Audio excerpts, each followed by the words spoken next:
अश्लील चाळे चालणाऱ्या कॅफेची तोडफोड। शिवप्रतिष्ठान युवा हिंदुस्थानच्या धारकऱ्यांनी तोडून टाकलं कॅफे। सांगलीतील 100 फुटी रोडवर असणाऱ्या कॅफे हंग ओन या कॅफेमध्ये अश्लील चाळे होत असल्याचा आरोप करत शिवप्रतिष्ठान युवा हिंदुस्थानच्या धारकऱ्यांनी कॅफेची तोडफोड केली। कॅफेवर दगडफेक करत कॅफेचे फर्निचर आणि साहित्य फोडून टाकले। याच कॅफेमध्ये 2 दिवसापूर्वी अल्पवयीन मुलीला गुंगीचं औषध देण्यात आलं होतं आणि नंतर तिच्यावर बलात्कार केल्याचा आरोपही करण्यात आला होता। कॅफेमध्ये अश्लील चाळे होत असून मुलींचं शोषण होत आहे। या प्रकरणात कॅफे मालकावर सुद्धा गुन्हा दाखल व्हावा अशी मागणी धारकऱ्यांनी केली आहे। या घटनेची माहिती मिळताच पोलिसांनी घटनास्थळी जाऊन गर्दी कमी केली।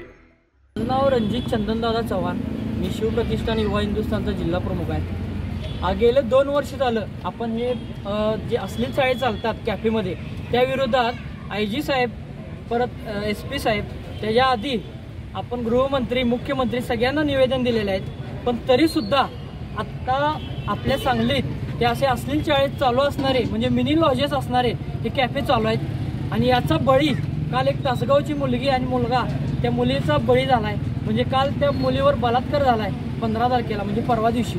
या कॅफेमुळं आपल्या सांगलीत असे अजून 4-5 कॅफे चालू आहेत। शिवप्रतिष्ठानचं प्रत्येक वेळेला साहेबांना निवेदन आहे, गृहमंत्र्यांना आम्ही मागच्या वेळी निवेदन दिलंय, IG साहेबांना निवेदन दिलंय, तरी पण हे कॅफे बंद होत नाहीत। खालचे जे सगळे पोलीस अधिकारी आहेत ते यांना मॅनेज आहेत, यांचं सगळ्यांचं असं म्हणणं आहे की पोलिसांना ही 5-5 हजार रुपये दर महिन्याला हप्ता देतात।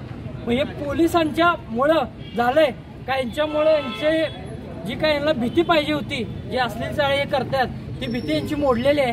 आणि प्रत्येक वेळेला आम्ही निवेदन देऊन सुद्धा आज काय केलं नेमकं तुम्ही? त्यामुळं आपण हे आज सगळे कॅफे फोडले आणि इथून पुढं जर असे काही कॅफे सांगलीत चालू असतील तर सगळे फोडणार आणि कॅफे मालकांना सुद्धा फोडणार।